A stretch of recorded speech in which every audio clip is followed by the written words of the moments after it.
Jemaah sekalian, alhamdulillah kita masih diberikan kesempatan untuk berkehidupan sampai dengan hari ini, detik ini.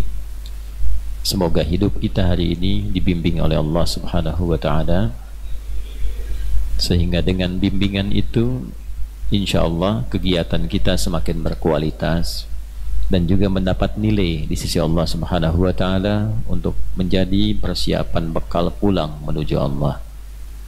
Itulah yang kita komitmenkan baca saat mulai bangun dari tidur.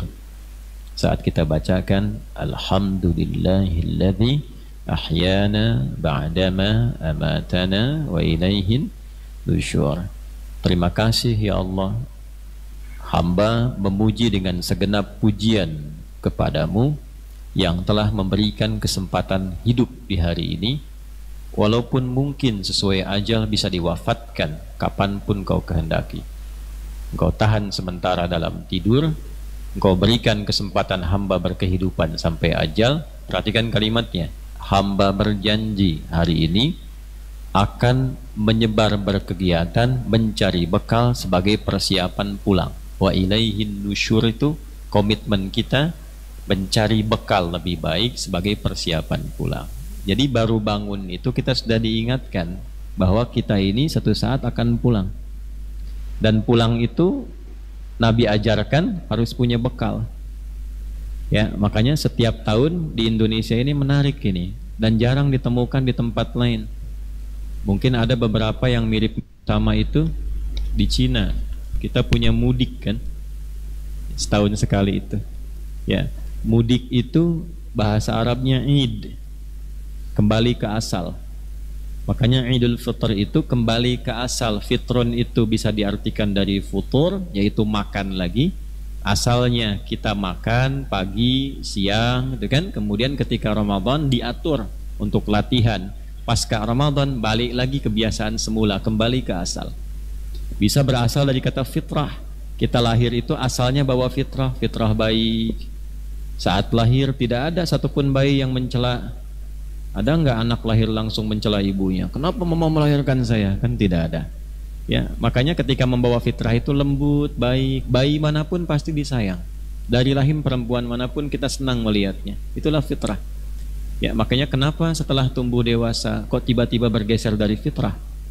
Lisan keluar dari fitrah. Alih-alih berkata baik, lisan ini diciptakan untuk berkata yang baik. Kenapa keluar dari fitrah? Mata itu untuk memandang yang baik. Kenapa keluar dari fitrah? Maka Ramadan dilatih lagi kita untuk mengembalikan semua bagian tubuh kita itu kembali ke fitrah. Karena itulah setelah selesai kita bersyukur dapat pelatihan karena merubah keadaan diri kita. Di antara bentuk syukur itu ada takbir.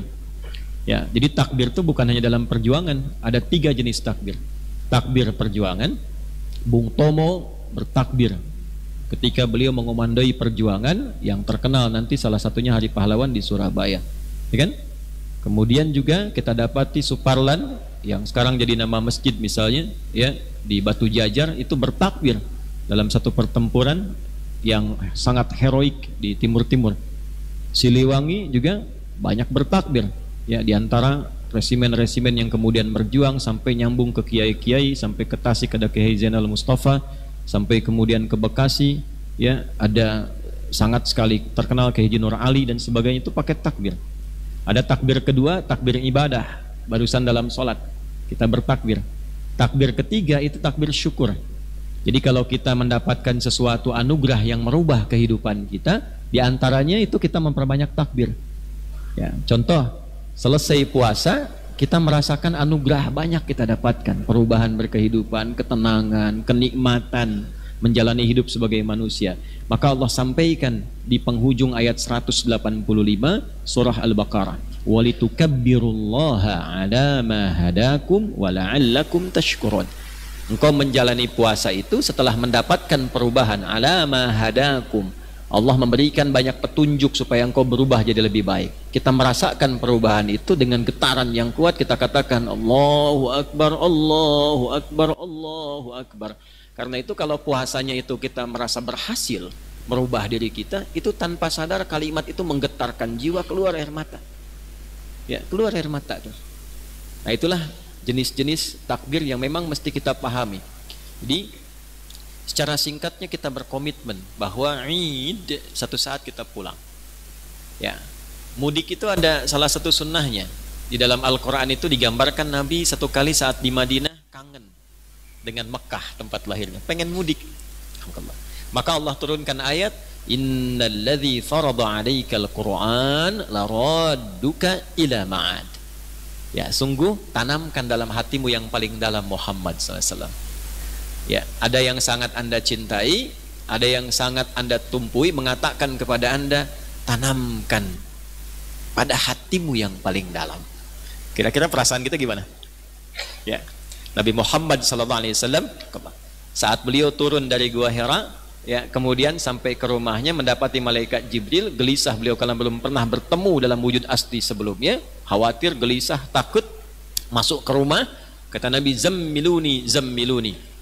Lihat wajah istrinya, setengah gelisahnya hilang.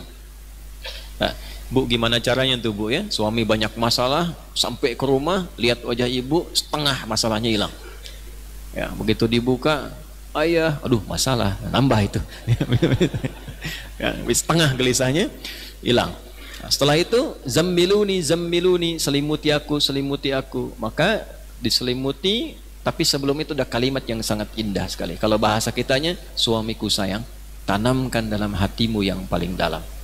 Engkau itu orang baik, tidak pernah punya musuh.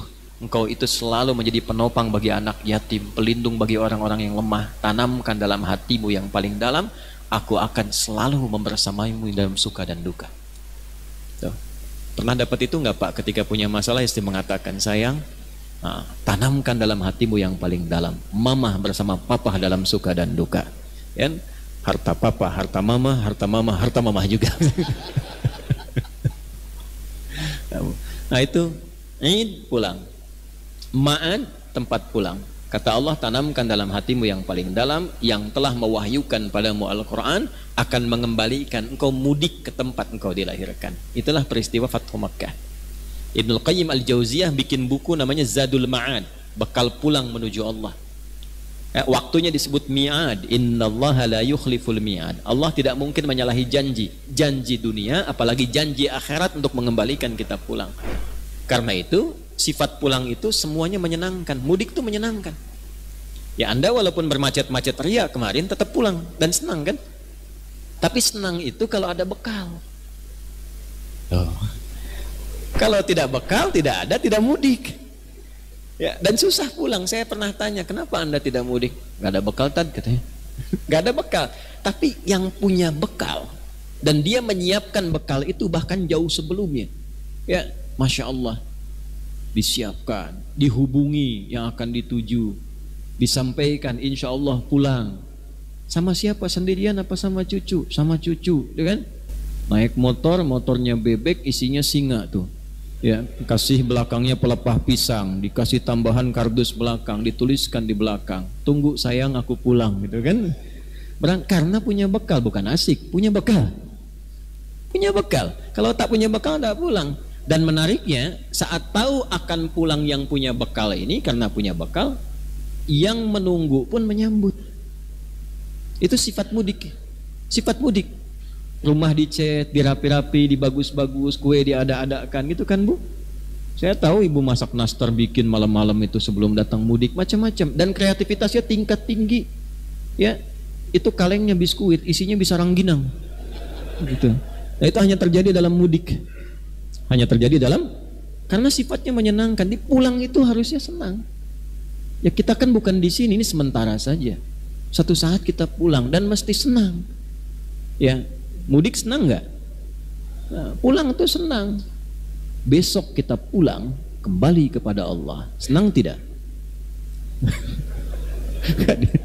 Dibilang senang takut besok gitu. Gak dibilang senang ya pulang. Tandanya memang itu komitmen perkataan kita itu belum terwujud. Karena itulah detilnya begini. Ngaji itu kalau kita detil, hadis ketemu hadis, al-jam'u wa taufiq. Dalam satu bab itu kumpulkan semua hadisnya, kita mendapat petunjuknya. Jadi kalau buka detilnya di Abu Daud misal, nomor hadis 1367, itu dibimbing dari cara bangunnya, dari Ibnu Abbas radhiyallahu ta'ala anhuma. Kata Ibnu Abbas tu, atau kama qala kana an-nabiy sallallahu alaihi wasallam idza istayqadha min naumihi fajalasa wa masaha bi yadihi min athari naumihi faqara'a khawatim surah Ali Imran fadhahaba ila shinil mu'allaqah fatawadda al-hadith. Paham? Tidak. Adalah kebiasaan Nabi sallallahu alaihi wasallam kalau bangun tidur itu duduk dulu. Tenang dulu. Sehingga darah mengalir dengan baik, tenang, lalu menghilangkan bekas-bekas ngantuknya. Ngantuknya hilangkan dulu. Sehingga berdoa itu dalam keadaan sadar. Bukan berdoa dalam keadaan apa bahasa Rusianya, nundutan, gitu ya. Tuh. Jadi berdoa masih begini, bangunnya jam 3, sadar jam 5 gitu ya. Jadi hilangkan dulu bekas ngantuknya. Ya, dengan tangan yang diduga bersih, karena ada hadis lain mengatakan jika Anda bangun dari tidur, cuci tanganmu dulu yang diduga kotor karena engkau tidak tahu kemana tangan itu berkelana saat tidur. Bersihkan.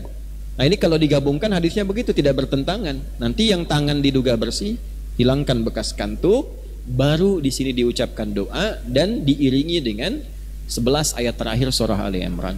Nah 11 ayat terakhir ini konsep kehidupan. Inna fi khalqis samawati wal ardi wa ikhtilafil laili wan nahari la ayatil liulil. Nah, kita bangun itu oleh Allah sudah diminta lewat Rasulullah menjadi manusia unggul. Bahasa Qur'annya ulul albab. Ulul albab itu manusia unggul. Ya, manusia unggul disingkat jadi maung manusia unggul. Maung nih. Ya, mana nih? Nah, jadi baru bangun tidur itu sudah diminta oleh Al-Qur'an jadi manusia unggul, ulul albab. Albab itu jamak dari kata lubun. Lub itu inti sesuatu. Orang unggul itu paham pada substansi, paham pada esensi sesuatu. Setiap hal tuh ngerti, oh ini kesini maksudnya, arahnya kesini. Coba saya tanya ya, setiap kita yang hidup sampai detik ini sudah paham belum tentang pedoman kehidupan kita? Kenapa kita hidup? Kenapa berkehidupan? Mau kemana hidup ini? Kemana setelah hidup? Itu kan intinya. Tidak semua orang yang berkehidupan itu paham tentang esensi kehidupan. Setiap materi yang dipahami isinya, esensinya itu disebut lub. Pemiliknya disebut ulul lub, jamaknya ulul albab. Ya. Kan ada orang kalau, maaf saya selalu ilustrasikan seperti buah kelapa gitu. Ada kulit luarnya. Kalau dibuka serabut itu kan ada batoknya, ya, batoknya. Kemudian dari batok itu ada daging luarnya. Nah dalamnya itu kan ada yang lembut, yang paling enak gitu kan, yang dalam yang lembut. Nah itulah lub dalam bahasa Arab, lubnya ya.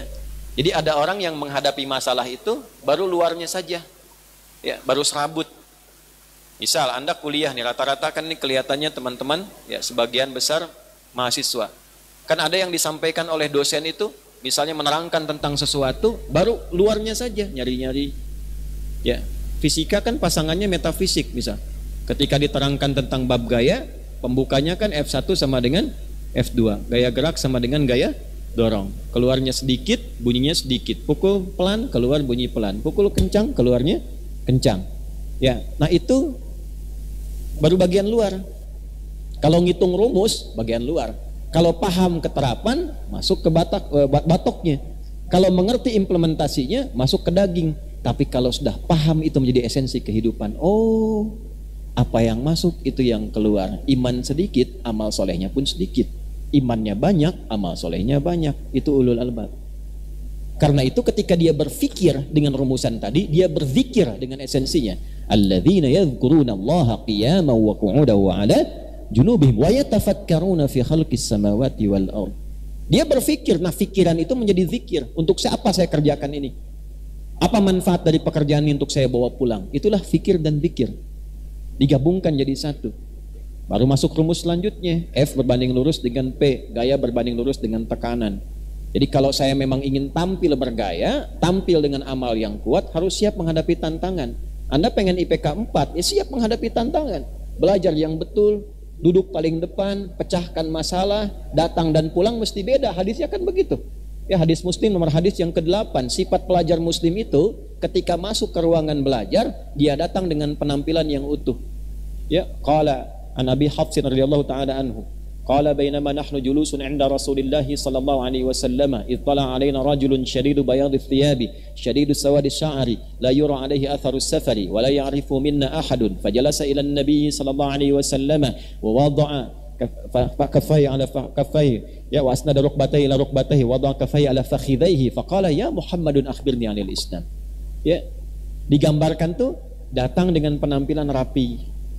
Antum datang ke kampus yang rapi sehingga menunjukkan semangat belajar. Beda datang belum mandi, baju acak-acakan, tuh kan nggak akan mungkin semangat belajar. Dosen kalau datang pakai celana pendek, sontong, pakai kaos, antum nyaman nggak belajarnya? Ya, makanya penampilan itu menentukan. Ya, walaupun handsome sekarang tidak laku, yang laku handphone. Ya. Tapi tetap datang penampilan yang bagus. Setelah itu apa? Ya, setelah itu terlihat rambut tersisir rapi. Datang, masya Allah, la yura alaihi atharus safari. Tidak mampir-mampir, fokus ke tujuan. Fokus, artinya energinya terserap sepenuhnya untuk mendapatkan pengetahuan. Fajalasa ilan Nabi sallallahu alaihi wasallam wa asnada rukbatahi ila rukbatahi. Kemudian yang paling menarik, datang ambil saf pertama. Dan itu terbuka. Mau ke ITB, mau ke Unpad, mau ke macam-macam, wala ya'rifu minna ahadun. Kami nggak tahu siapa dia. Artinya bukan sekedar orang Bandung yang belajar mungkin di Bandung. Ada yang dari luar, dari mana-mana. Ilmu terbuka untuk siapapun, kata Nabi. Kalau Anda mau belajar, Anda pintar. Tapi kalau mau pintar, satu, posisi menentukan prestasi, datang cepat. Saf paling depan. Setelah itu apa? Ya, kenapa paling depan? Karena gampang terdengar. Kalau mic mati tetap jelas. Yang kedua, fokus. Depan tuh susah. Pak Kasdam depan saya, ya, karena paling depan ngantuk ditahan-tahan, nggak bisa sandaran kalau antum pinggir-pinggir tuh. Susah. Paling depan tuh pasti fokus.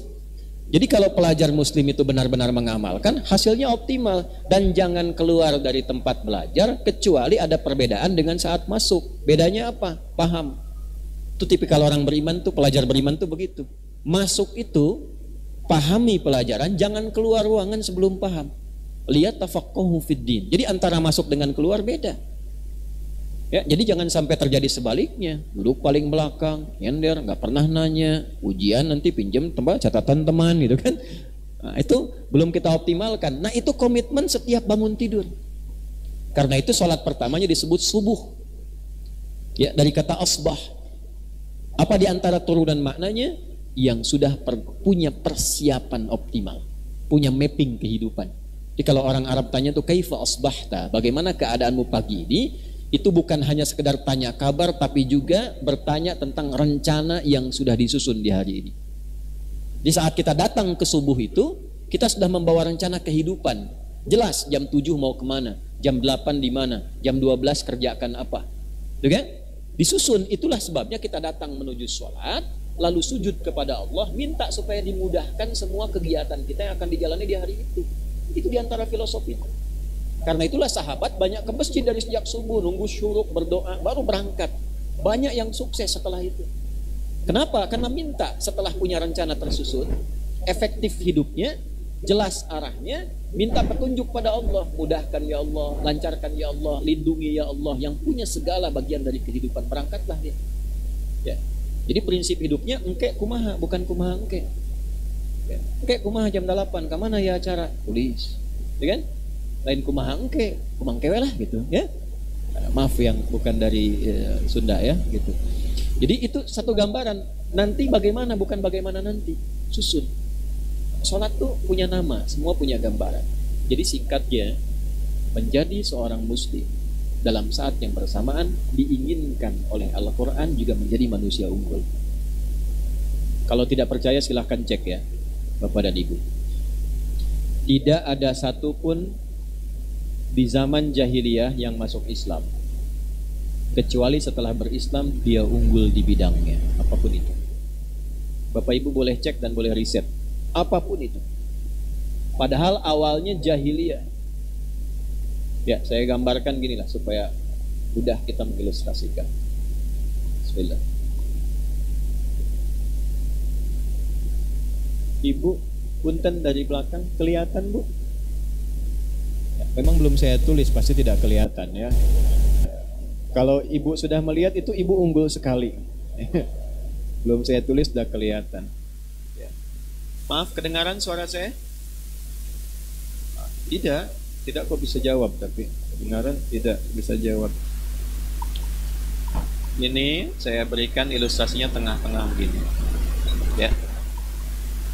Ini gambar begini ya. Pelan-pelan. Ini saya gambar kotak tengah-tengah. Mau direkam silahkan, nggak ada artinya, ini cuma kotak aja. Handphone langsung naik. Aduh, memang sudah mendekati akhir zaman sekarang nih. Banyak kontainer. Tahu kontainer? Ya, pemburu konten. Ya, kontainer tuh. Boleh nggak apa-apa, asal positif. Ya, di zaman Nabi juga ada pencari konten. Sampai kemudian ada respon ayat, karena yang dicari kontennya itu hanya memburu yang salah-salah dan jeleknya saja. Jadi Nabi begitu meninggalkan rumah untuk ke masjid menyendiri, tiba-tiba ada seorang melihat itu, wah konten nih gitu. Lalu begitu disimpulkan, kesimpulannya salah. Dia langsung bawa kayak semacam debu gitu, pasir, dia angkat-angkat begini karena merasa gembira dapat konten. Lalu dia katakan, Nabi Muhammad menceraikan istrinya, Muhammad menceraikan istrinya gitu ya. Lalu kelihatan oleh Umar langsung kemudian bergerak, berdiri marah-marah, nggak benar tuh kata Umar. Ya, Nabi tidak pernah menceraikan istrinya. Turunlah kemudian ayat, wa idza ja'ahum amrum minal amni awil khaufi adza'u bih. Ciri masyarakat yang sakit itu adalah melihat apapun itu dibuat sebagai konten. Gitu ya. Baik yang menyenangkan, tidak menyenangkan, kemudian di broadcast. Adza'u itu idza'ah. Idza'ah itu yang sekarang seperti media sosial, kemudian ya broadcasting, podcast dan sebagainya. Apapun jadi konten. Bandung macet jadi konten, ya. Nah, bikin kotak jadi konten. Nah, itu kurang lebih demikian. Ya, jadi sah-sah saja, tapi kalau itu melahirkan banyak kegaduhan, kontroversi, nah itu ciri masyarakat sakit. Ya, kurang sehat, ya. Nanti melahirkan aliran makiyun. Makiyun itu suka maki-maki, itu bermasalah. Nah, kita belajar untuk jadi lebih baik. Dah, sini. Ini kotak tengah. Di sini saya tuliskan Romawi. Sini Persia.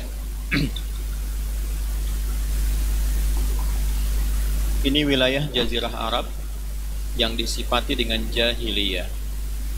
Jahiliyah. Gampangnya gini deh, untuk memudahkan dengan bahasa sekarang. Ini kalau digabungkan dari jahlun dan jahilun. Jahlun itu sifatnya. Jahlun itu bodoh. Tapi bukan berarti tidak pintar dalam artian intelektualitasnya kurang, bukan. Ya, karena yang pintar banyak di masa itu. Ya, pintar nipu, pintar zina, pintar nyogok, pintar korupsi. Banyak. Maksud jahlun ini tidak kenal bodoh pada kebaikan. Tidak kenal masalah etik. Minim pengetahuan tentang nilai-nilai kebaikan. Orangnya disebut jahil. Ya, makanya orang jahil itu jahil, ya. Di kita diserap haknya hilang jadi jahil. Ya, jahil itu kan bukan nggak pintar. Ya, bukan nggak pintar, tapi kadang-kadang ya ingin berbeda saja gitu, ya. Nah, kalau dalam konteks masa lalu tidak mengenal sebuah etik yang sudah disepakati sebagai nilai kebaikan. Kalau orang dengan sifat digabungkan, maka menjadi jahiliyah namanya, begini. Ya, jadi semua sifat buruk hatam di situ. Zina di sini hatam semua. Semua jenis zina itu hatam. Ada dikisahkan kalau kita ngaji di bab munakahat tentang fikih pernikahan, itu saking jahiliyahnya, Pak, dua orang itu tetanggaan keluar. Dua-duanya sudah punya istri, ngobrol. Masuk obrolan. Saya nggak nyaman dengan istri saya juga kesel, tukeran yuk, ayo. Itu bisa begitu. Itu bisa begitu, saking dahsyatnya tuh jenisnya. Ya, kalau ada pembegal, ya pembegal misalnya, sekarang ada pembegal di masa sekarang. Itu pembegal zaman ini sudah lengkap, hatam semua jenis begal. Bahkan ada kampung begalnya, namanya Gifar. Itu tokohnya Jundub bin Junadah, pimpinan begal pada masa itu. Tapi menariknya nanti kita akan lihat begitu melihat Nabi yang lembut, yang baik, tutur katanya luar biasa. Kemudian terkesima dengan itu masuk Islam. Setelah masuk Islam, beliau kemudian secara singkatnya kembali memperbaiki kampungnya sehingga jadi baik semua sekampung. Untuk mengabadikan peristiwa itu, diberikanlah kemudian sebuah nama terkait kampung atau nama daerahnya. Rumusnya dalam bahasa Arab, tambahkan al di depannya, ujungnya i. Saya dari Gifar, Al-Ghifari. Nama lakobnya, kunyahnya itu Abu Dzar, dikenal dengan Abu Dzar Al-Ghifari. Nah, Abu Dzar Al-Ghifari ini nama asalnya Jundub bin Junadah, pemimpin para begal di kota Begal. Jadi ada yang namanya Ghifari itu dulu begal itu. Jangan dipotong videonya ya. Utuh. Nah itu kurang lebih seperti itu. Nah cuma gini maksudnya, dulu kami sekampung begal semua. Islam merubah kami jadi unggul. Dihilangkan, jadi muslim itu pasti baik. Itu standar Islam pertama tuh baik. Makanya sholat itu, ketika sholat merubah kita jadi baik. Inna sholata tanha anil fahsya wa munkar. Baca Quran merubah kita jadi baik. Umma awrasnal kitab alladzina astafaina min ibadina faminhum zalimun li nafsihi wa minhum muqtasid wa minhum sabiqum bil khairat biidznillah. Orang kalau ngaji Quran kata Allah itu yang berhasil itu bukan berapa banyak juznya dihafalkan. Walaupun tidak menjadikan itu salah, bukan. Lebih bagus banyak baca, lebih bagus.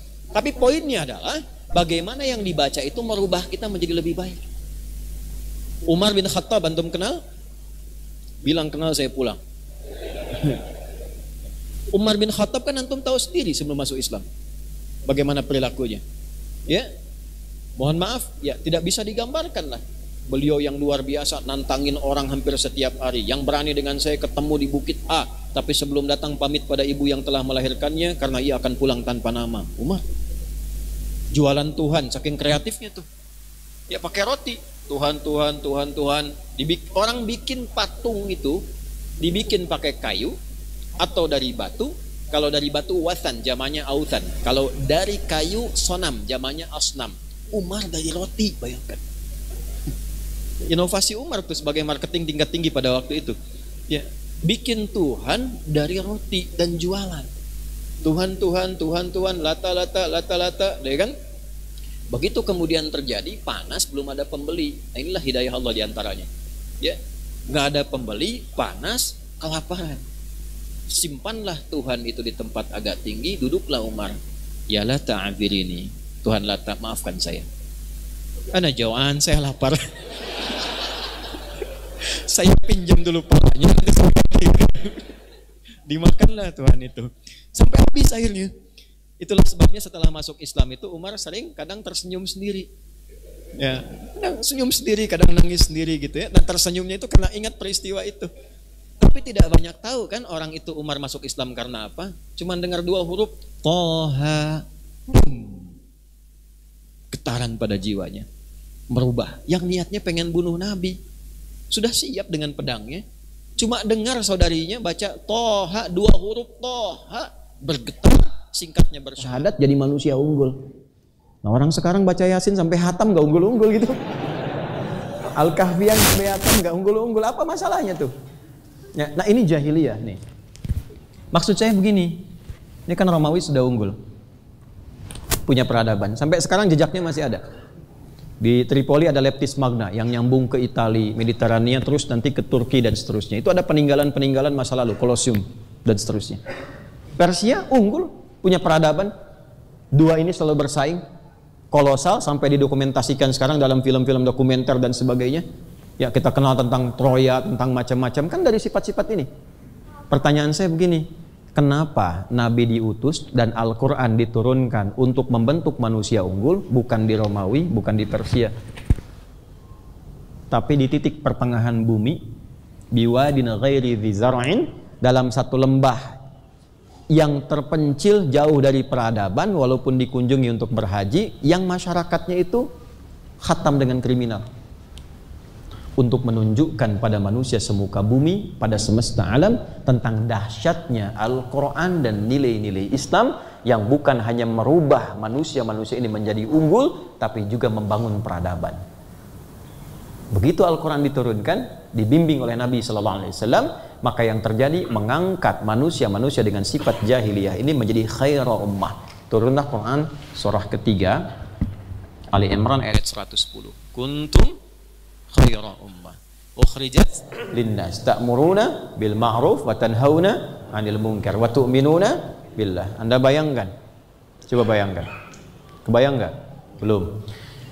40 orang dimulai dari Mekah, cuma 40 orang. Ke Madinah jadi 12.000. Setelah itu semuanya menjadi luar biasa, ke setiap tempat menapak di bumi terbuka daerahnya. Setelah terbuka, yang paling hebat maju, dapat peradaban tempatnya. Ya. Itu ada ekspedisi Amr bin As ke Afrika Utara, Pak. Nanti dalam sejarah dicek. Dari mulai Mesir, Libya, Tunisia itu membawa rombongan kecil. Di antaranya yang dibawa tukang cukurnya Nabi. Nanti wafatnya di Libya, di Tripoli. Ada Dorih, ada makamnya. Lewat terus itu tiba membuka bagian Afrika Utara, ya. Bukan hanya menjadi muslim yang baik, tapi menjadi bagian yang kuat, dan pada saat itu jadi provinsi. Afrika Utara itu provinsi dulu. Setelah itu jadi provinsi. Gubernurnya Musa bin Nusair. Pangdamnya, Pakasdam, itu namanya Tariq bin Ziyad. Anda bayangkan setelah 15 abad. Cuma dari sumur, valuasinya sekarang jadi hotel. Hasilnya disimpan di Bank Saudi atas nama Utsman bin Affan, disedekahkan untuk kepentingan umat Islam. Sampai sekarang. Abdurrahman bin Auf, itu koleganya Utsman. Utsman tuh diajak sama Abu Bakar ngajak Utsman ngajak Abdurrahman bin Auf, diajak juga Arqam bin Abi Arqam yang masih muda, entrepreneur usia 17 tahun. Beliau yang mewakafkan rumahnya untuk jadi tempat taklim pertama Nabi. Ya, itu rumah entrepreneur muslim waktu itu, usia 17 tahun, masuk Islam yang ke-17, namanya Arqam bin Abi Arqam. Dari 40 ini orang ke-17, usia 17 tahun, dan sukses. Nah, kawannya, koleganya Abdurrahman bin Auf itu, dari modalnya itu 0. Orang paling kaya di Mekah, dirampas hartanya karena masuk Islam, berangkat ke Madinah, ke Yathrib, hanya dengan pakaian yang melekat di badan, dalam durasi yang singkat jadi orang paling kaya di zamannya. Valuasi hartanya kalau dihitung sekarang 14.000 triliun. Saya pernah menghitung waktu honoris causa di UMJ, itu sampai 72.000 triliun. Belum terkalahkan sampai sekarang. Ya, VOC yang pernah menjajah kita itu datang, yang di backup oleh Belanda, itu kan konsorsium, dapat kurang lebih 11.000 triliun. Ya, Abdurrahman bin Auf cuma seorang 14.000 triliun. Ya, saya riset VOC itu sampai ke Belanda. Saya pernah menduduki markas VOC 20 menit kurang lebih. Itu di Delft itu. Ya, saya kunjungi, saya masuk ke daerah itu, kemudian ke rumahnya Snokhogronya, lihat, ingin petakan aja bagaimana dan seterusnya. Nah, tapi kalah sama manusia unggul zaman dulu. Nah, Allah mengatakan kalian itu manusia unggul yang pernah dilahirkan dan berkehidupan di muka bumi. Itu kuntum dari mana yang pertama. Yang kedua, kalau tadi pendekatannya menggunakan ilmu nahwu, sekarang pakai balaghah. I'tibari ma yakun. Pakai kana tapi i'tibar ma yakun.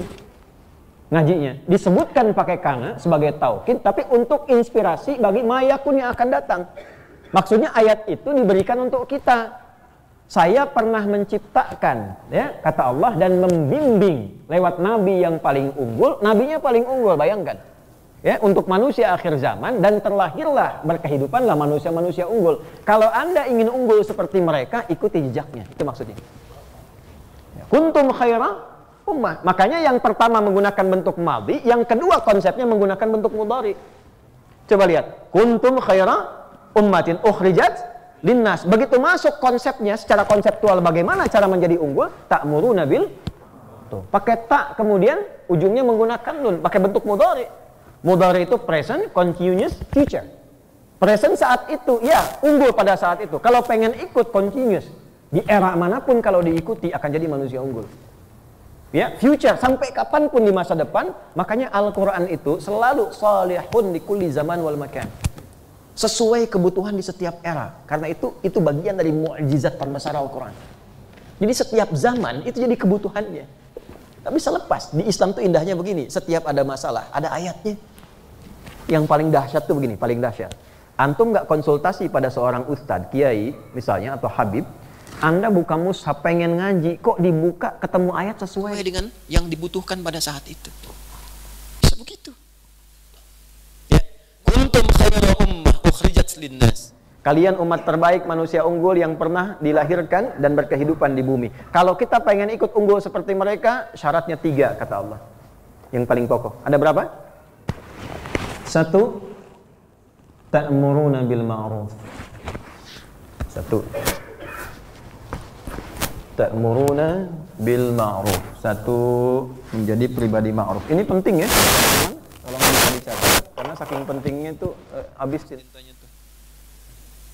1, ta'muruna bil ma'ruf, al-ma'ruf. 2, wa tanhauna 'anil munkar, an-nahyu 'anil munkar.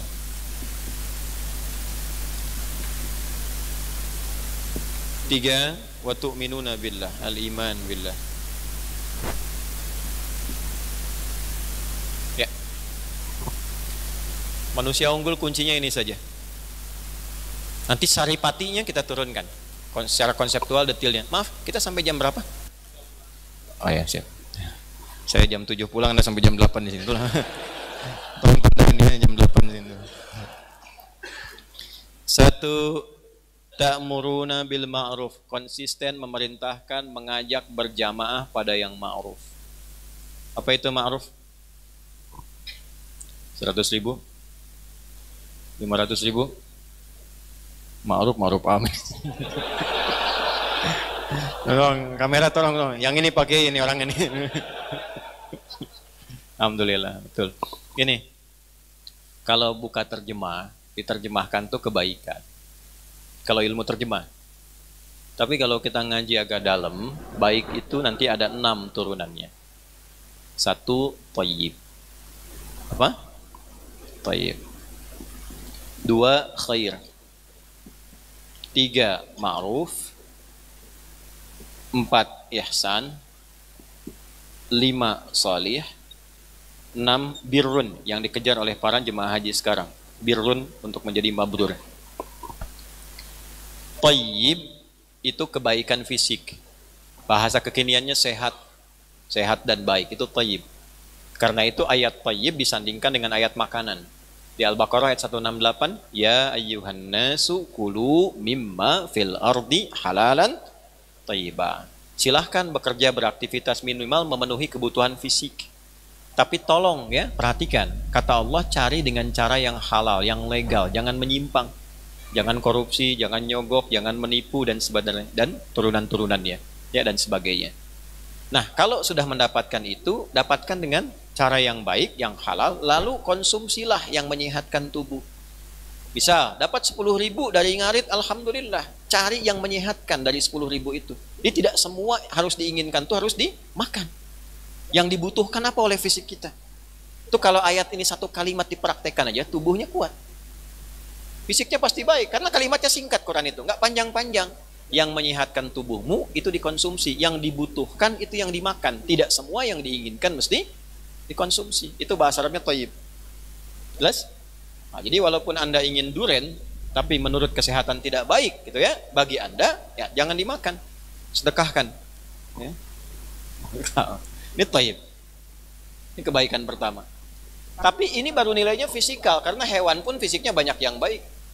Antum sama kuda kuat mana? Kuda. Jadi kalau baru sehat baru kuat, jangan bangga dulu, karena kuda pun lebih kuat. Ya, sama maung, sama harimau kuat mana? Harimau fisiknya lebih kuat.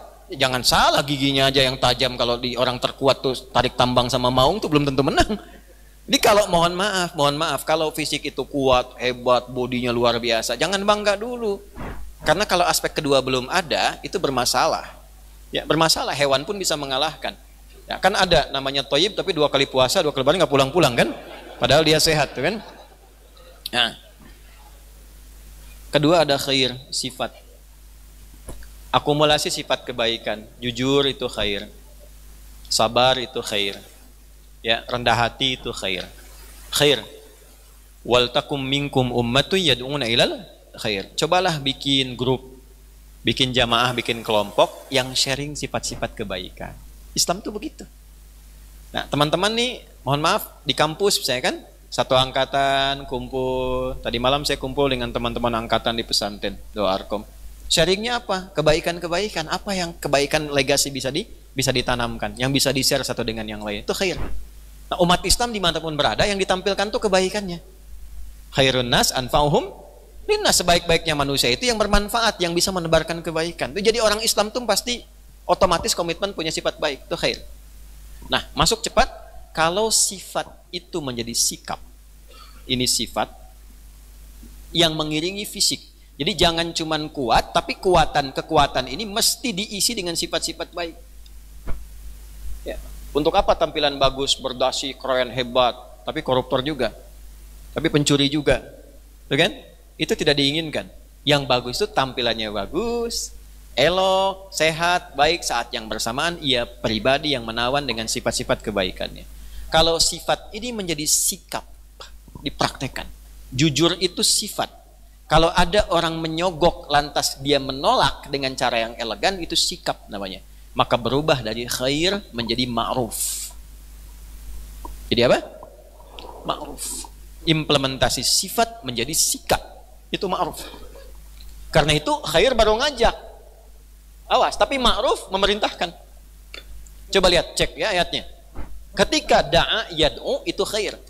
Tapi ketika amara ya'muru itu ma'ruf. Ta'muruna bil ma'ruf, bukan tad'una. Ya.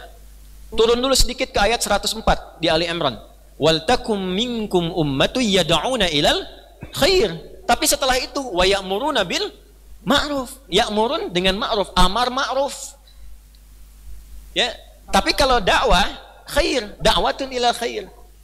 Kenapa menggunakan kata ma'ruf? Karena saat seseorang itu mau memerintahkan, secara psikologi yang diperintah itu melihat. Dipraktekkan tidak oleh yang memerintahkan itu. Saya Ustadz bicara pada Anda, katakan yang baik-baik dalam hidup. Ya, jangan sampai kita kemudian menggunakan lisan kita pada yang tidak baik. Tapi kemudian saya pandai menggunakan itu pada yang tidak baik. Anda kan jadi bingung. Ternyata Ustadz benar tuh gitu kan? Nyuruh kita berbuat baik tapi lisannya sendiri tajam. Nyuruh kita berjamaah dia tidak berjamaah. Ya, orang tua minta pada anaknya, bapaknya bilang ke anaknya, nah sholat ke masjid, bapaknya ke masjid, anak pasti nanya, ya bapak juga enggak katanya. Kata ibu, nah itu airnya tolong, ya jangan terlalu boros, tutup kerannya. Itu mama nyuci piring belum ditutup kerannya. Psikologinya demikian. Maka konteks ma'ruf ini memberikan kesan kepada kita, kalau ingin menjadi unggul, itu kita mesti minimal standarnya menggabungkan dua fase ini. Bentuk pribadi menjadi baik, sehatkan tubuhnya secara fisikal, dan isi nilai-nilai kebaikan di dalam keadaan fisik yang kuat itu. Sehingga itu menjadi sikap. Kalau semua sudah menjadi sikap, maka pribadinya menjadi baik, lingkungan sekitarnya terdorong baik. Jadi kalau ingin unggul, bahasa gampangnya begini, ini kan cuma satu kalimat tapi dalam. Kalau ingin unggul, secara pribadi kita itu tata dulu kita secara pribadi menjadi baik. Konsepnya dua. Satu, maksimalkan kekuatan fisik kita secara fisikal untuk menjadi sehat. Karena kalau nggak sehat, mempraktekkan sifat baik itu tidak mudah. Tapi kalau fisik kita sehat, semua sifat kebaikan bisa ditebarkan. Kita sehat, kaki sehat, jalan keluar, ketemu orang, assalamualaikum Pak Adi, waalaikumsalam Ibu, waalaikumsalam Bapak. Bicara yang lembut, sifat baiknya ada di situ, jadi ditebarkan pada kebaikan, orang ikut baik. Makanya Nabi itu sederhana, cuman dilihat wajahnya, orang sudah terkesima, terinspirasi jadi baik. Tapi kan kalau Nabinya nggak sehat, nggak jalan, kan orang nggak bisa lihat. Ya Muhammad, tengok seluruh bagian tubuhnya. Demikian di dalam riwayat dikisahkan. Berikan senyuman. Baru kemudian disampaikan dengan salam. Baru kemudian setelah disapa, disalam, ditanyakan apakah yang bisa dibantu. Itu kan luar biasa. Khair berkumpul dengan sesuatu fisik yang sehat. Ya, sehat, bagus, baru pulang haji, kuat, masih kuat fisiknya. Ya, Pak Adi jalan. Pak Adi jalan, kayak nggak dengar. Pak Haji Adi, iya. Repot. Saya balikan ke saya aja gitu, kan jelas. Ntar kalau saya sebut Joni muncul lagi ntar Joni. Jelas ya? Paham sampai sini? Nah, jadi satu, tata pribadi dulu. Fisiknya kuatkan. Ya, terlebih kalau Anda aktifnya di bidang-bidang yang memang menuntut kesiapan fisik. Tentara, di polisi, jangan tanggung. Ya, kalau perlu sampai titik maksimal.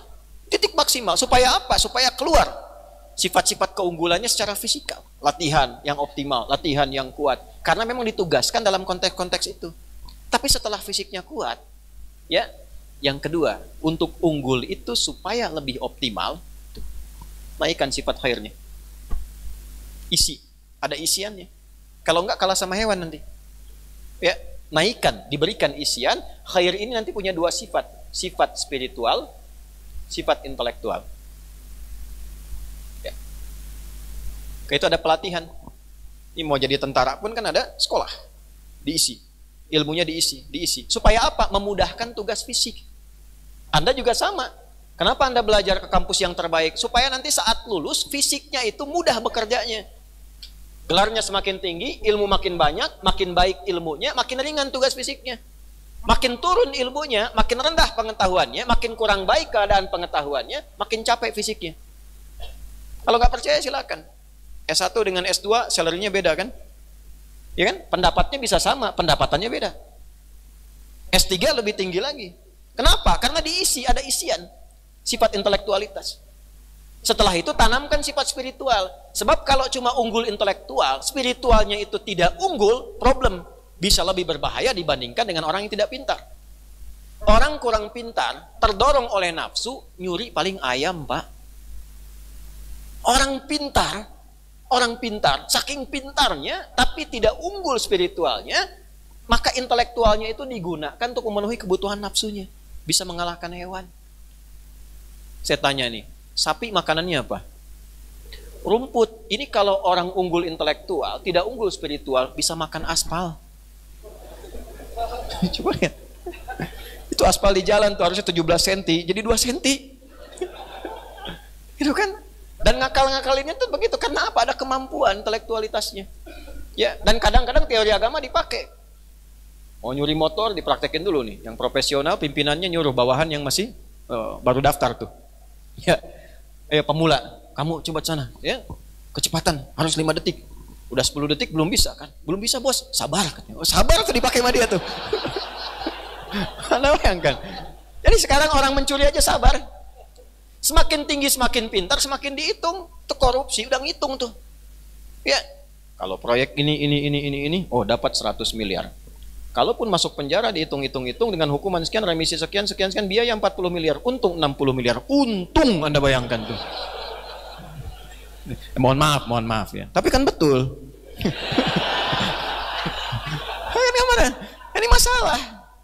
Ini masalah. Nah ini nggak akan unggul. Jadi secara pribadi tidak unggul, bagaimana mungkin bangsanya unggul? Bagaimana mungkin masyarakatnya unggul? Pasti yang muncul masalah terus. Karena itu standar pertama perbaiki diri dulu. Nah kalau sudah dirinya baik, dipasang dengan nilai kebaikan, lalu menjadi sikap. Ketika sikap itu datang, sudah otomatis akan menyebar dengan sendirinya. Rakyatnya baik, mahasiswanya baik, dosennya baik, semua sikap dipraktekkan. Ketika semua sikap dipraktekkan, muncul keunggulan. Ya. Dan yang paling indah, tingkat tinggi muncul untuk menjadi ihsan. Karena orang baik itu banyak, yang belum beriman pun ada yang baik. Ya. Tapi kebaikan kita dilakukan karena iman kita kepada Allah Subhanahu wa taala. Maka ujung ayatnya dikatakan wa tu'minuna billah, ta'muruna bil ma'ruf. Kalau ma'ruf sudah muncul, mungkar pasti hilang. Otomatis. Kalau soleh itu naik, salah pasti turun. Karena berpasangan aja gitu.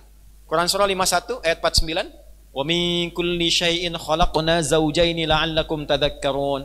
Dalam semua etapa kehidupan itu siapapun makhluk dicipta berpasangan. Supaya kamu sadar hanya Allah yang tidak punya pasangan. Laki-laki pasangannya apa? Ulangi, jawab yang tegas. Laki-laki pasangannya apa? Itu, paham? Ya ayyuhan nasu, hei semua manusia dimanapun berada. Kalau saya tafsirkan dengan menggunakan pendekatan lebih dalam, ya harfun nida, linida'il qarib wal mutawasit wal ba'id.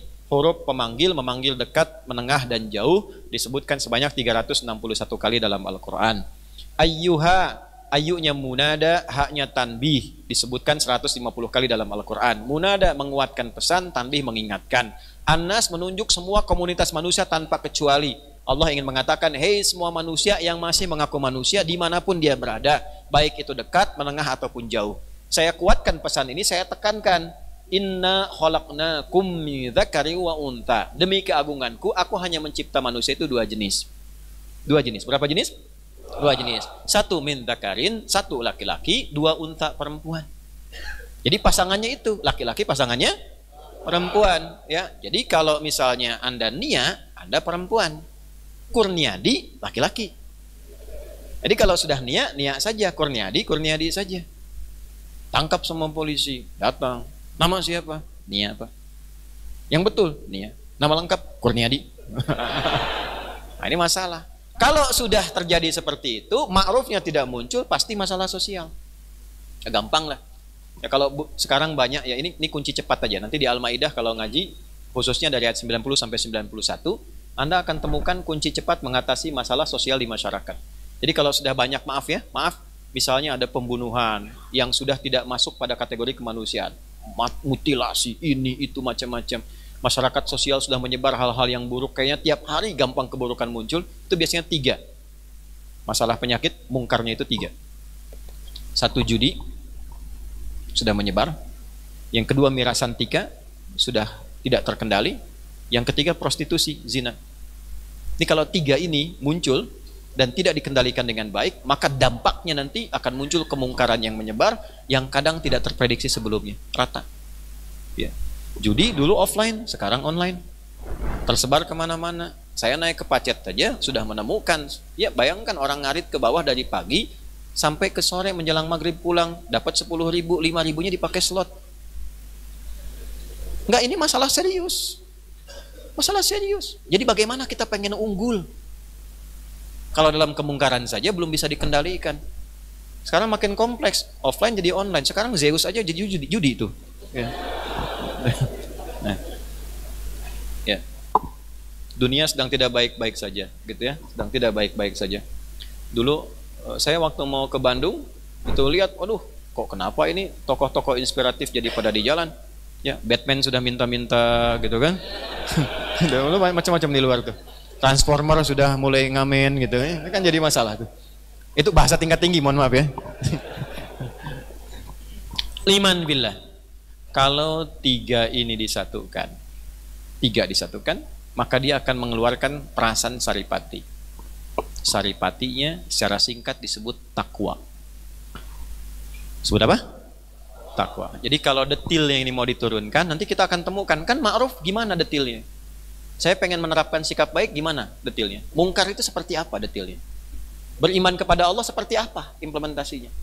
Nah, maka dipersingkat oleh Al-Quran, diberikan satu bahasa yang singkat, istilah yang singkat disebut takwa namanya. Detilnya disebutkan dan turunannya, derivasinya 258 kali dalam Al-Quran. Nanti dibagi 3 segmen. Ya, jadi kalau betul-betul pengen unggul, keluarkan 258 ini, yang sesuai spesialisasi Anda apa, tekuni di bidang itu. Jadi nggak harus semuanya. Ya, teman-teman di bidang apa? Pelajar, keluarkan sifat takwa terkait dengan ilmu. Anda bisnis, keluarkan konsep takwa dalam dunia bisnis. Anda di kesehatan, di kedokteran, keluarkan ayat-ayat takwa dalam dunia kesehatan dan kedokteran.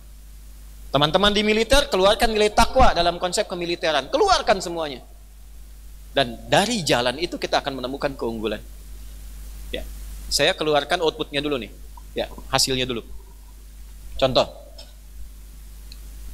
Takwa kalau betul-betul dioptimalkan dan unggul kita di bidang takwa itu, maka semua masalah mudah diatasi. Apapun itu. Ya. Bahkan anugerah-anugerah yang kita harapkan pun bisa datang dari sisi yang tidak kita duga.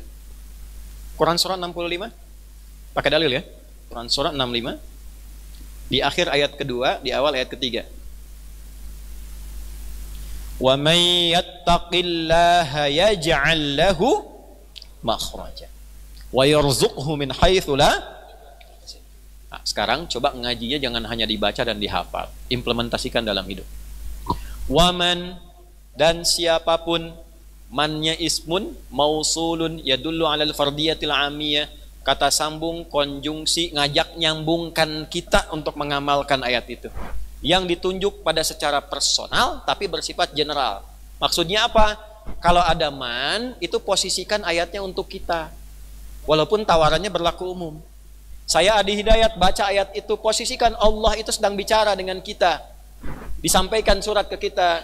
Waman, lewat Nabi disampaikan. Waman. Dan Adi Hidayat.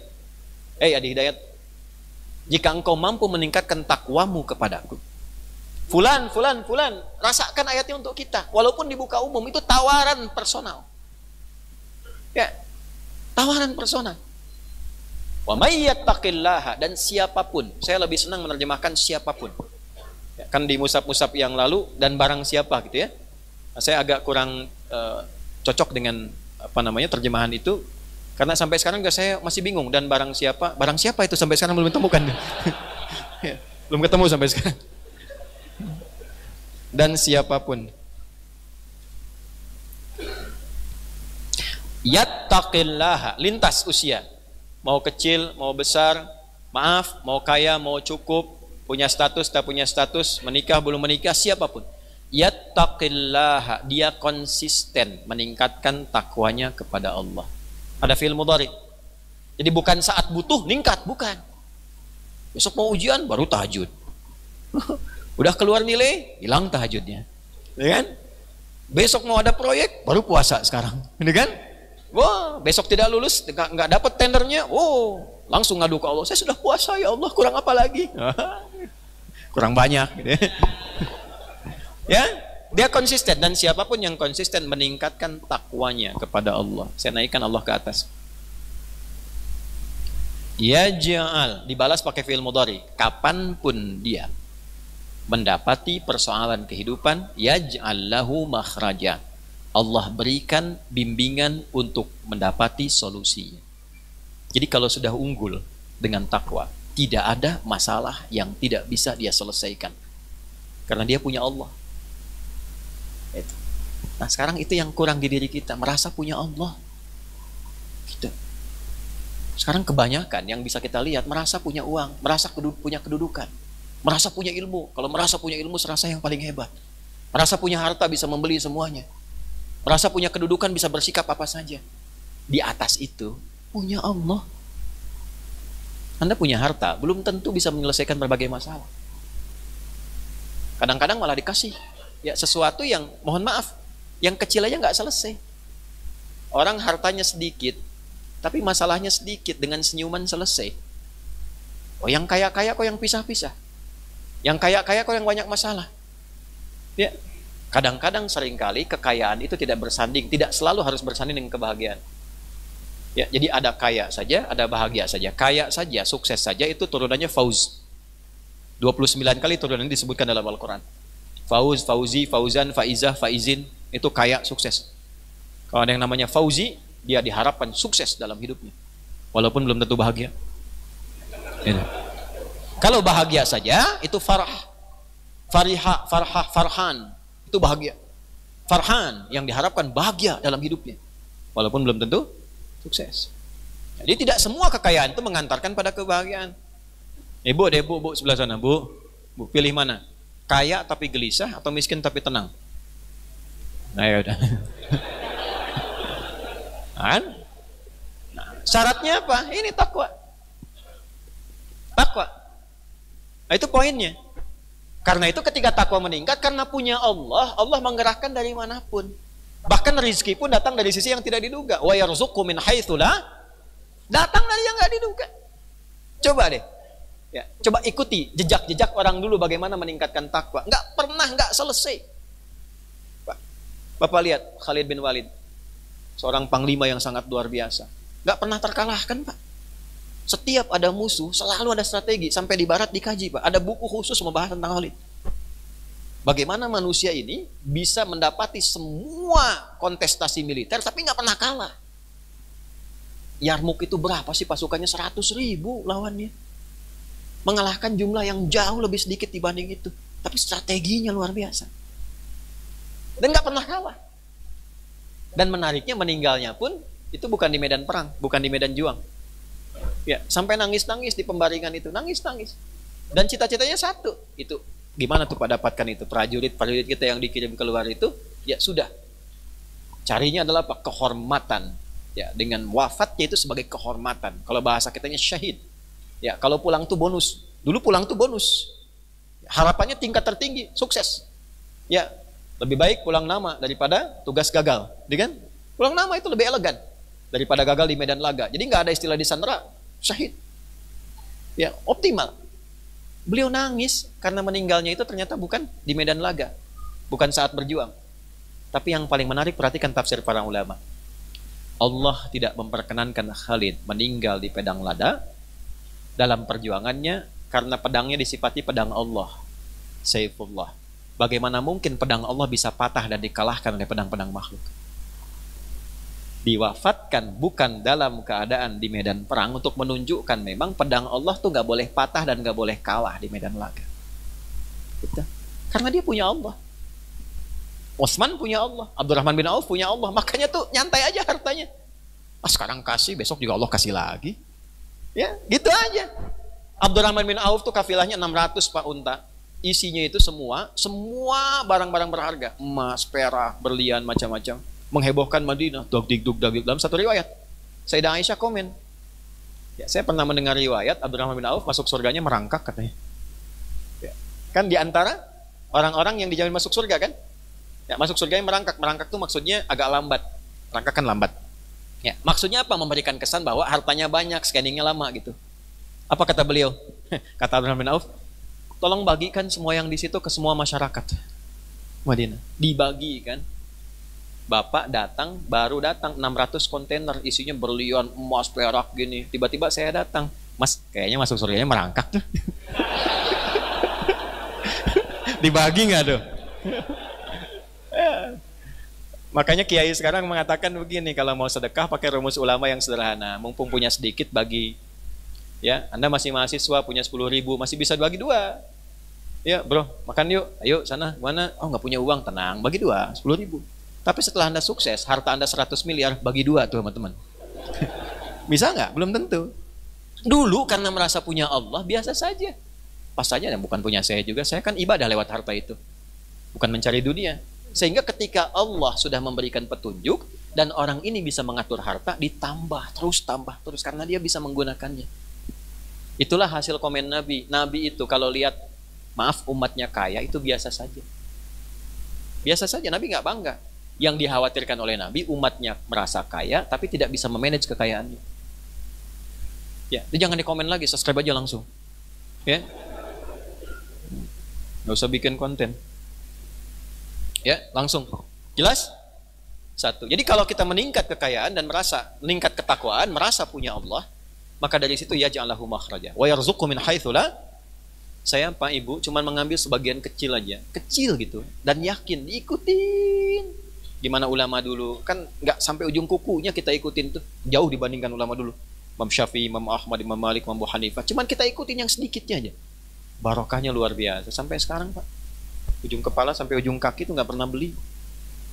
Ini Allah kasih kacamata, ini dikasih juga sama BMP, Baraya Maung Parahyangan. Nanti di akhir saya perkenalkan. Ini dikasih juga. Allah yang kasih. Sampai kaos kaki. Sampai kendaraan. Nggak ada yang beli Pak. Kalau Bapak dikirim kacamata, Ibu dikasih, itu biasa. Tapi kalau datang kacamata setiap model baru, dan ukurannya itu pas dengan ukuran mata saya, minus sekian dan silindris, Bapak tanya, Pak siapa yang kirim? Bu, ngirim kacamata, ukuran kacamatanya sesuai dengan ukuran minus dan silindrisnya mata saya. Setiap datang, saya diukur di mana gitu. Nah, itu cuma contoh saja. Kalau gali jangan ke saya, ulama besar aja. Kalau saya kan nggak ada apa-apanya gitu, salahnya masih banyak dan sebagainya. Cari yang, tapi kita ikutin itu terdapat berkahnya. Anda yang belajar, pindah Quran surah 2 ayat 282. Quran surah 2, ini surat terpanjang di Quran, ayat terpanjang maksudnya. Quran surah 2 ayat 282. Lihat ujungnya aja biar cepat. Ini ayat terpanjang tentang ilmu yang paling kompleks, akuntansi dan turunan-turunannya. Tapi di ujungnya adalah kalimat yang sangat indah. Wattaqullah wa yu'allimukumullah. Kalau Anda pengen diajarkan pengetahuan oleh Allah, tambahan-tambahan ilmu yang kadang kita nggak terbayangkan. Tiba-tiba ingat ini, pernah baca ini, atau dapat inspirasi ini, diajarkan oleh Allah, maka syarat pertamanya dekati Allah yang punya ilmu. Wattaqullah, dan tingkatkan takwamu kepada Allah. Wa yu'allimukumullah, maka Allah berkenan mengajarkan padamu tambahan pengetahuan. Masih ingat? Hamba yang diminta oleh Allah kan, untuk dituju oleh Nabi Musa alaihissalam di surat Al-Kahf saat belajar dengan muridnya Yusha bin Nun, ya kan? Ketika datang kepada Khadir itu apa yang terjadi? Kan disebutkannya min ladunna ilma. Ilmunya dari Allah, dengan keagunganku aku berikan ilmu kepadanya. Bagaimana bisa menjadi demikian? Takwa. Mau bahagia? Takwa. Al-Baqarah di akhir ayat 189, wattaqullaha la'allakum tuflihun. Tingkatkan takwamu kepada Allah, engkau pasti bahagia. Ya, mau kita tata supaya masyarakat kita unggul, negara kita makmur dan sebagainya, takwa lagi. Quran surah 7 misalnya, Al-A'raf Ayat 96 tuh. Ya. Walau anna ahlal qura amanu wattaqau lafatahna 'alaihim barakatim minas sama'i wal. Kalaulah satu penduduk negeri itu takwa semua. Sifat baiknya ada, fisiknya kuat-kuat, ilmunya bagus, dekat dengan Allah, kami akan buka semua pintu keberkahan kata Allah di langit dan di bumi. Di buminya dibuka, mineral mudah didapatkan, akses mudah didapatkan. Di langit keberkahan dapat. Kalau sudah dapat keberkahannya di dua titik itu, sudah negerinya pasti sejahtera dan makmur. Kuncinya ini. Yang paling menarik, ulama kita dari dulu sudah memaku negeri ini dan instrumennya dengan sifat takwa. Bapak Ibu coba cek.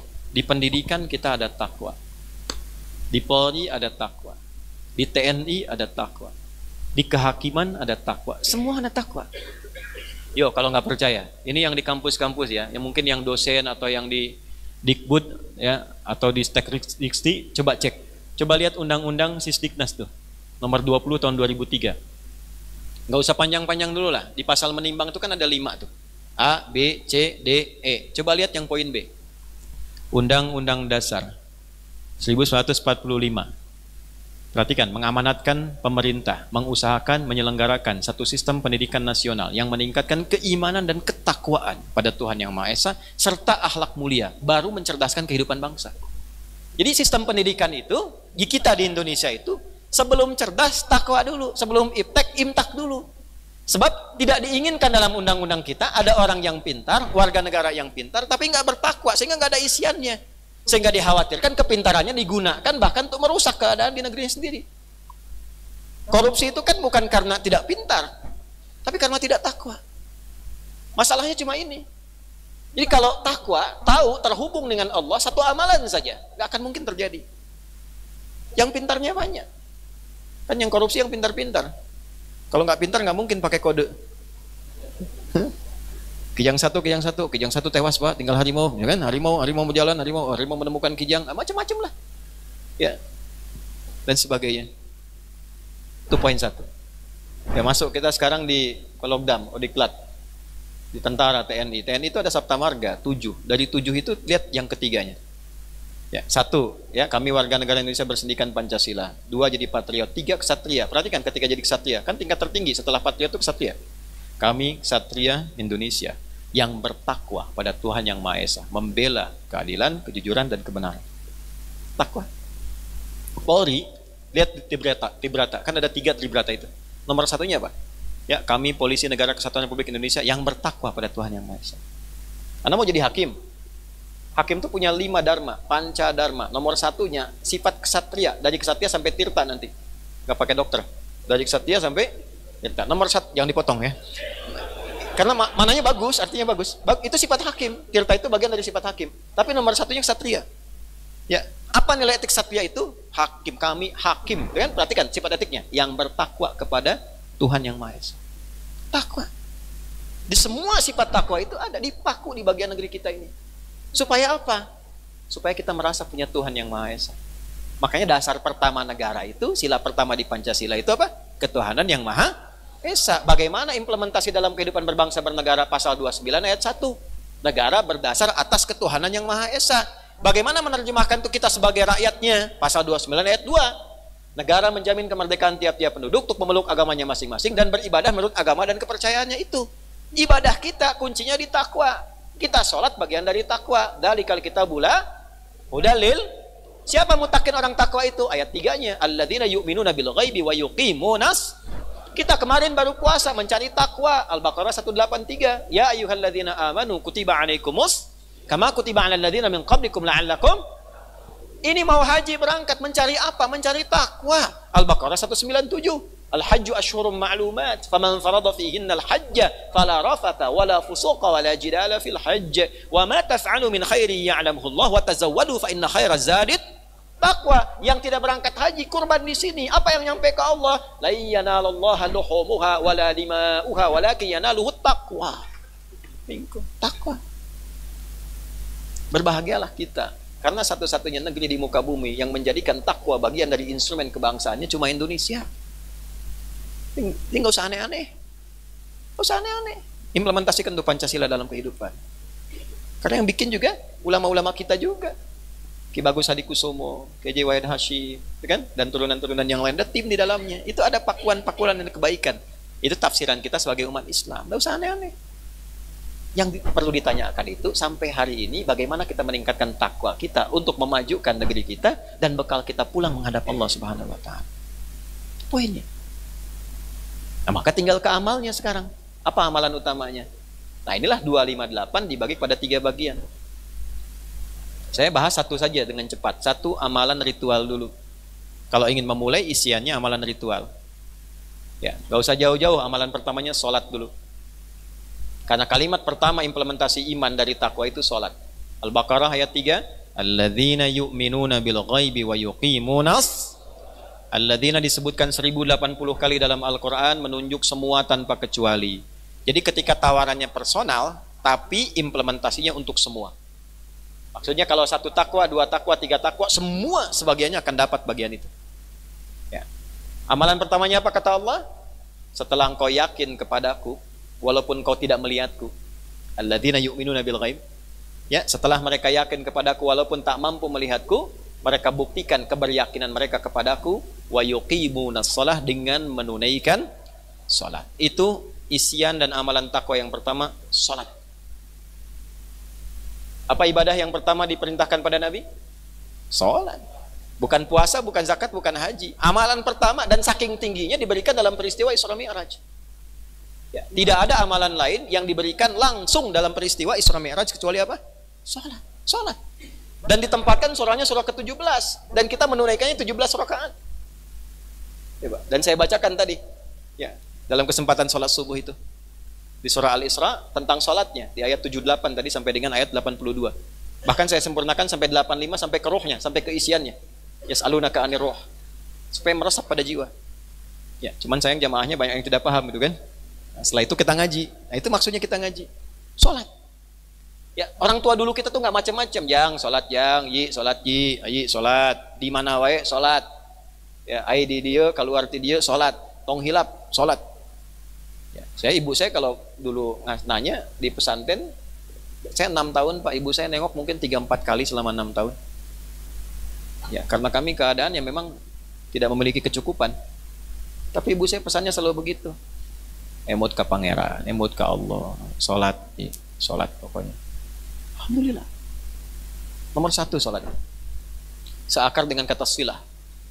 Silah itu artinya terhubung dengan erat, nyambung. Ibadah yang menghubungkan kita dengan Allah secara erat disebut dengan sholat. Karena itu secara bahasa, secara fikih diartikan doa. Karena saat berdoa, kita tersambung dengan Allah. Semua isi sholat itu doa. Karena saat berdoa tersambung dengan Allah. Nah, itu yang dimaksud Quran surah 4 ayat 103. فَإِذَا قَضَيْتُمُ الصَّلَاةَ فَاذْكُرُوا اللَّهَ. Maka jika Anda telah tuntas mengerjakan sholat, ciri berhasilnya Anda terkoneksi dengan Allah, nyambung, ingat Allah. Kalau sudah eling, ingat Allah, tersambung kepada Allah, maka apa yang terjadi? Dijaga oleh Allah. Fadhkuruni adzkurkum. Quran surah 2 ayat 152. Kalau Anda nyambung ke Allah, Allah juga jaga kita. Anda nyebut, Allah nyebut. Dijaga. Kalau sudah dijaga, semua kegiatannya langsung diinstal oleh Allah, khair dan ma'rufnya.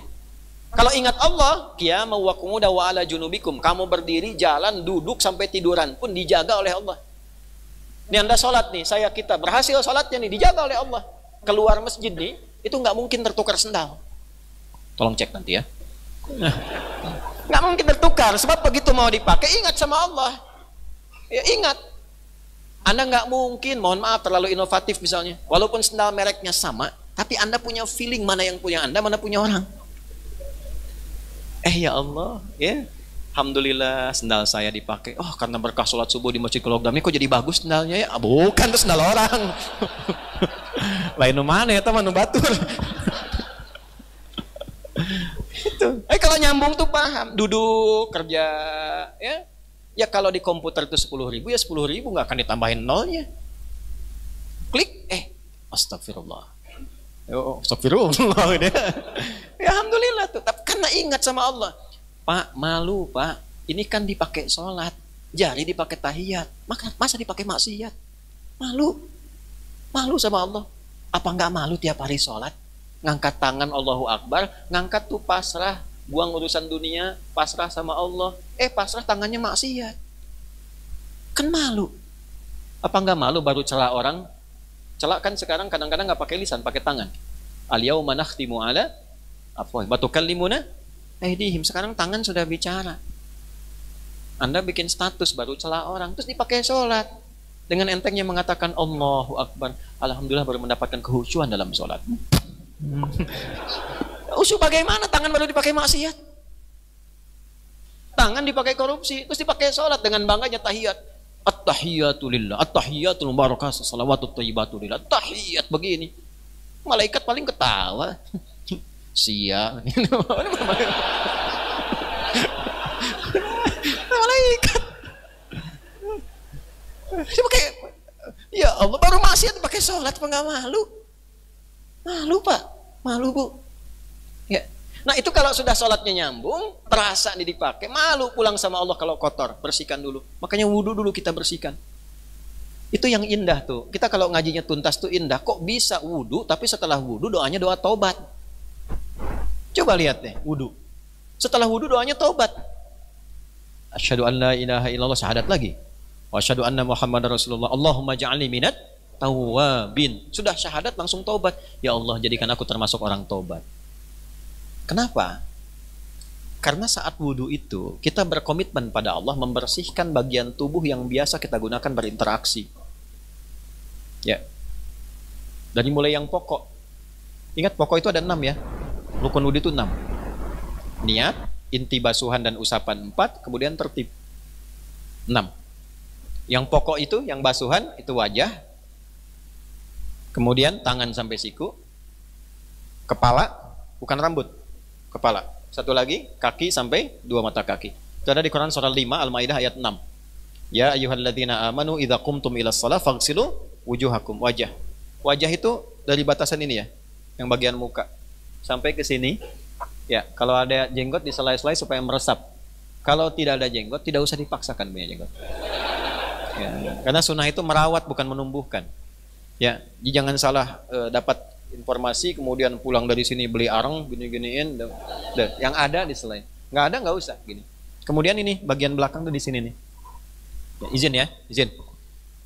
Bin. Kamu kayak sakaratul maut. Pegang. Ini maaf ya. Nah ini dilepas. Ini buka gini ya, kurang lebih seperti ini. Ambil airnya, terus tumpahkan. Ghasala itu tumpahkan di tempat yang akan dibasuh. Ambil, tumpahkan ke sini, bukan diginikan dulu. Kalau diginikan masaha namanya, diusap. Ya, beda. Tumpahkan begini, ambil, tumpahkan di sini. Ini. Nah, ini yang jempol ke belakang nih. Nih gini. Ya. Jempol ke belakang, usap ke sini, ke bagian bawah telinga sini. Nah, sini. Kemudian yang telunjuk ini membersihkan yang mata di sini. Pojok-pojok. Ini kalau wudunya begini subuh nggak nundutan, tidak ngantuk. Ya ini bersihkan sini, jadi gini, ambil, tumpahkan di sini, gini cepatnya begini. Tuh. Ya, kurang lebih seperti itu. Kemudian tangan sampai siku. Tangan tuh ini, di bahasa Arab tuh detil. Tangan tuh yang dimaksud tangan, ini jari sampai ke sini. Ada detilnya. Kalau ini asabi', jari jemari. Ini kaf, telapak. Ini rusghun, pergelangan. Kan? Ini mirfaq, siku. Ini katif sampai ke sini, ke bahu. Nah, dalam fikih kadang didetilkan. Misal kalau sedekap itu kan, itu telapak dengan punggung ketemu begini, atau digenggam seperti ini atau lewat sedikit. Kemudian jemari kalau wudu diselai-selai itu begini, disebutkan asabi'. Nah, kalau wudunya tangan sampai siku, ini tangan sampai siku, ila berarti ujungnya siku. Ya, tidak salah, saya katakan tidak salah kalau mau wudu pun dibuka dari sini dulu pun tidak salah begini, mukallah. Tidak salah. Tapi kalau mau agak detil seperti ini, ambil, tumpahkan ke sini sampai ke siku. Baru balik ke sini, turunkan, bersihkan. Nah, poinnya apa? Poinnya itu sambil ditobati. Karena kita kan ujungnya tobat. Kenapa dari sini ke sini? Ini detilnya, ini agak detilnya begini. Karena yang sering kita pakai untuk berinteraksi itu bagian ini. Ini intinya. Kan nggak ada orang pakai status pakai ini, pasang status. Nggak ada. Pasti begini. Ya kan? Nambah-nambahin angka kan begini tuh. Ya. Mencelanya pakai ini, nggak pakai ini. Ini ke sini. Itu detilnya. Kitabnya agak banyak. Kalau cuma yang standar-standar ya kita biasa. Tapi kalau agak banyak ya kita bisa dapatkan gambaran-gambaran itu. Kemudian wamsahu biruusikum, detail sekali Quran itu. Begitu ke kepala pakai masaha, bukan gosala lagi. Kalau gosala ambil tumpahkan. Kalau masaha ambil cukupnya, tumpahkan dulu baru diusapkan. Masaha itu mengusap. Jadi bukan ambil air tumpahkan di kepala, bukan. Kan usap. Masaha, dan detail sekali, ru'us jamak dari ra'sun, kepala bukan rambut. Bukan rambut. Jadi kalau cuma rambut tidak sah wudunya.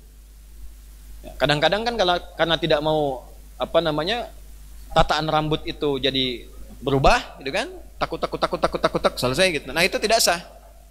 Tidak sah. Jadi kepalanya. Nah, pakai ba di situ. Ba fungsinya apa? Ba itu ada 14 maknanya. Ngaji kitabnya di mana? Mu'dil labib an kutubil arib, kata Ibnu Hisham. 14 ini dalam bab wudu ada 3. 1 istiraq, basuh semua, usap ke belakang. Ini. Yang kedua at-tab'id ma'at tahdid. Sebagian tapi ada batas. Misal sampai ubun-ubun di sini batasi. Yang ketiga at-tab'id min duni tahdid. Yang penting bagian kepala, tidak dibatasi di mana. Nah, ini untuk ibu.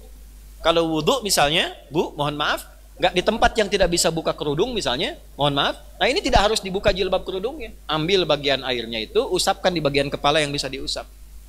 Itu ya. Ada mahasiswa kita itu menerangkan huruf ba di ayat ini, dia dapat doktor S3. Huruf ba aja. Antum yang belum tuh silahkan, ada A, ada ta, ada tha, ada jim sampai ya. Nah, makasih. Nah, baru kaki sampai kedua mata kaki. Dan Quran tuh begitu detil. Disebutkan kepala bukan rambut. Karena setiap orang yang punya rambut pasti punya kepala. Tapi tidak setiap yang punya kepala punya. Nah, gitu. Ini kepalanya. Oh, jangan kemana-mana mikirnya. Ya. Paham sampai sini? Tapi poinnya apa? Poinnya membuat kita jadi baik. Makanya disebut wudu. Wudu, ya, toharah. Toharah itu membersihkan bagian dalam dan luar. Kalau luarnya saja nadhafah. Jadi orang wudu itu bersih, luarnya bersih dalamnya. Makanya ada yang menyebutkan juga seakar satu nafas dengan dau, artinya cahaya. Cahayanya sangat terang disebut wudu. Nanti umat Nabi itu pulang kepada Allah di hari kiamat, ghural muhajjalin, memancar cahayanya dari bagian tubuhnya, min atharil wudu, karena bekas wudunya. Bukan karena airnya saja, karena sifat wudu itu memberikan perubahan pada perilaku. Seringkali orang tua kita mengatakan begini, ulama kita, jaga wudu, pernah begitu? Semakin biasa wudu, semakin baik orangnya. Kalau nggak percaya silahkan, jaga wudu aja. Jaga wudu. Ya, jangankan mau marahi orang, mau kentut aja ditahan. Ibadah tuh begitu luar biasa. Semakin tinggi takwanya, semakin meningkat kebaikannya. Setelah itu sholat. Wa yuqimunas.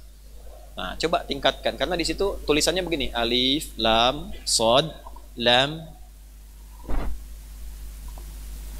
Alif, lam, sod, lam, waw. Gak apa-apa. Tak marbutah. Patah tegak di sini. Ada 3 jenis. Alif, lam, sod, lam, alif. Begini. Lam, alif, tak marbutah. Ini 1. Ada yang bentuknya jamak tapi terbatas. Sholat fardu cuma 5 waktu, 17 rakaat. Itu tulisannya begini. Alif, lam, sod, lam, waw, alif, tak, maftuhah. Al-Baqarah 238. Paling kanan sebelah atas. Hafidhu ala salawati. Nah, bentuknya yang ini. Wassalatil wusta. Tapi kalau yang ini, itu artinya ditambah melebihi yang fardu. Ya, tambahannya sunnah. Jadi kalau pengen jadi manusia unggul, sholatnya pun tingkatkan lebih unggul. Kalau cuma 5 waktu ya itu standar. Tidak unggul pun tetap 5 waktu. Tetap 5 waktu. Kalau pengen unggul naikin, tambah sunnahnya. Latihan rawatib. 12 rakaat dulu. 2 sebelum subuh, 4 sebelum zuhur, 2 setelah zuhur, 2 setelah maghrib, 2 setelah isya. Kan? Tambah tahajud. Jangan tinggi-tinggi dulu. Ambil rumusannya, 2 rakaat dulu aja. Enggak usah langsung, saya ingin meningkat jadi 11. Baru 2 rakaat tidur. Tuh kan? Nah, 2 dulu. Lalu tutup witir 1. 2 pun kalau baru mulai jangan panjang-panjang. Simpel aja. Ya, ambil 3 surat paling favorit lah bagi umat Islam di muka bumi gitu ya. 3 surat terakhir lah. Ya, 1 Al-Falaq, 2 An-Nas, witirnya Al-Ikhlas. Ya kan? Ya. Kok cuma sedikit, yang penting ikhlas. Itu dulu, nanti kalau sudah bosen naikin lagi besoknya 5, 4 rakaat tambah witir 1. Ad-Duha, Al-Insyirah, tetap surat andalan setelahnya Al-Falaq, An-Nas. lalu Al-Ikhlas. Nanti enak lagi 7 terus sampai 11. Itu standar. Kalau sudah nyaman silakan sebanyak-banyaknya. Kalau sudah tahu subuh mau datang, tutup witir 1 rakaat. Itu dalilnya dari Ibnu Umar radhiyallahu taala anhuma, dari Nabi sallallahu alaihi wasallam, salatul laili mathna mathna fa idza khasya ahadakumul fajr falyutir rakaatan wahidah. Kurang lebih gambaran demikian. Jadi saya ijazahkan coba 40 rakaat. 40 rakaat dulu. Ya, ini dari ulama terhubung juga ijazah ini. 40 itu 17 salat fardu. 17 rakaat. Ya. Sehari baca Al-Fatihah itu berapa? 15 atau 16? 17. Kalau 15 duhurnya 2 rakaat. Kalau 16 subuhnya cuma 1. Ya. 17 rakaat itu yang fardu. Tambah 12 yang rawatib. Rawatib itu nempel ke sholat fardu. Jadi nggak sulit cari waktunya. Nempel. Kalau mau motivasi kerjakan rawatib, kerjakan jamaah. Karena kalau sendirian bawaannya pengen langsung. Ya, tapi kalau berjamaah itu kan nunggu orang. Ya, nah, ada triggernya di situ. Yang ketiga tahajud, ambil yang 11 dulu. Ya, kalau mampu ke 11. Jadi 29 tambah 11 40. 17 sholat fardu, 12 rawatib, ya, 29 tambah 11 yang malam tahajud, jadi berapa? 40. Nah, coba konsisten dulu di 40 ini. Latih selama sebulan.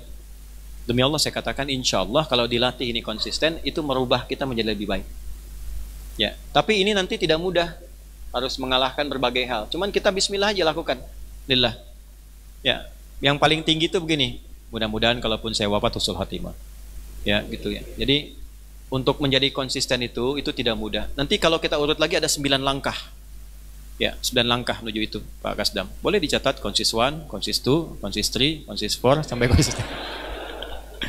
Nah, nanti ada turunannya lagi. Ya, nah itu sholat dulu lah, sholat. Nanti di atas sholat naik lagi kalau sudah enak itu Quran sehari 1 halaman. Itu merubah diri. Kalau nggak percaya silakan ya, coba hari ini baca 1 ayat misalnya. Tapi jangan yang pendek-pendek, udah misalnya kan tidak. Ayat yang betul.